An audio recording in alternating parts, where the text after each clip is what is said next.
Hey, God bless you. It's such a joy for me to be with you all today. Thank you so much for coming in. Just want to declare God has amazing things in store for you as well. Hope this message helps you to understand some important question that a lot of people ask me all the time. And with us today again is Prophet Joshua James, who is also a member of the Congress. This is a question a lot of people ask me all the time. Whoever is in power is from God, so why should I be bothered about the political situation? So what's your view on this question? Okay. See, to answer this question, we need to actually go to the book of Genesis. Okay. Genesis 1, we clearly see that God gave mandate and authority for man to rule the earth. Okay. So Genesis 1:27. So the authority was given to man. But at the same time, we find verses like this which says God reigns. He's sovereign over everything. So how do you bring both together? And because you see people take this particular verse, which says God is reigning over all. He is the king. He is the ruler of everything. So they take that passage, and so they come to the conclusion that whatever happens, so God must be responsible. Okay. See, this is this very idea the Bible fights against. In the book of Job, for example, Job was under that impression. He thought, no matter what, God is only doing. Both evil and good. So we need to accept both. He even told his wife, we have received good, we will receive evil also. So I'm saying not just about the rulers, even this general thing of good and evil, it's people think God is doing both. But the Bible fights against it because God comes and rebukes Job in 38th chapter onwards. He says, he's asking a lot of questions to Job. And so he establishes himself as the one who does the good things. Okay. So first point is, God is not randomly responsible for everything, generally. Now coming to this question about rulers. Okay. So how do we understand about different kingdoms rising, different rulers rising, and who's bringing them, and how it is happening? See, the relationship between man and God in terms of power, sharing power, how does it work? It is very similar to the Prime Minister of England and the Queen of England. Okay, the Prime Minister of England is the elected head. Okay, so he or she runs the country. But who is the executive head? The Queen. Since we could not find any one person as Queen in India or King in India, we have a post called the President of India. So everybody knows that President is the number one power, but the President doesn't directly, involve in everything. Same way, God chose out of His own sovereignty and authority, He carved out a space for man and said, see, this is your domain. I'm not going to enter in, but I'll be standing outside. I will agree with what you say. If you say something, I will have to do it. God brought Himself to that place. He put Himself very vulnerable at the hands of man. So that's why anything on earth, only flesh and blood is authorized to do. So even when Adam fell and God wanted to establish a righteous kingdom, He even had to come in flesh and blood. Okay.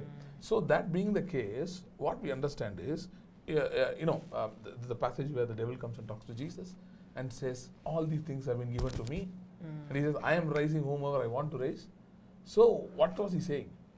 The authority that is given to man because of the fall has been given over to the devil. And in this corrupt and fallen system, God picks few people who will give it back to Him. Okay? So that's why we find one king rising in the Bible, an evil king who is doing a lot of things evil, and then God raises somebody else. You look at, read the book of Judges. You find many instances where the people of Israel fall, they sin, and they have some evil tormentor as the ruler. These people start to oppress them and rule them, and then God raises them a savior. Even in the case of in Exodus chapter 1, 2, 3, we see how an evil ruler who doesn't know Joseph, he rises, and then God raises Moses to counter him.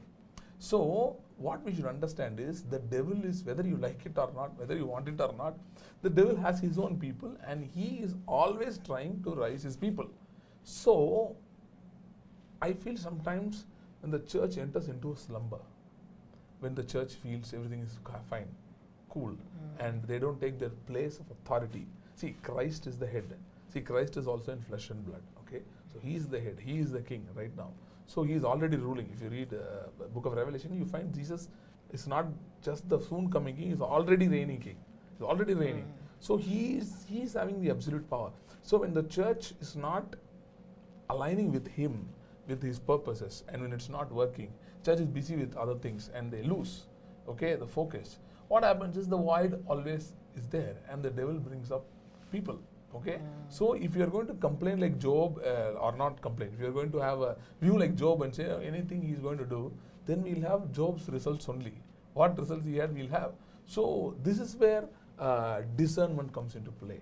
See, this is where people like Daniel, Daniel is very different because he was not just in authority, but he was also a man of God who could sense the seasons, sense the events that are happening. Because one king he establishes, and the other king he says you will be struck down today.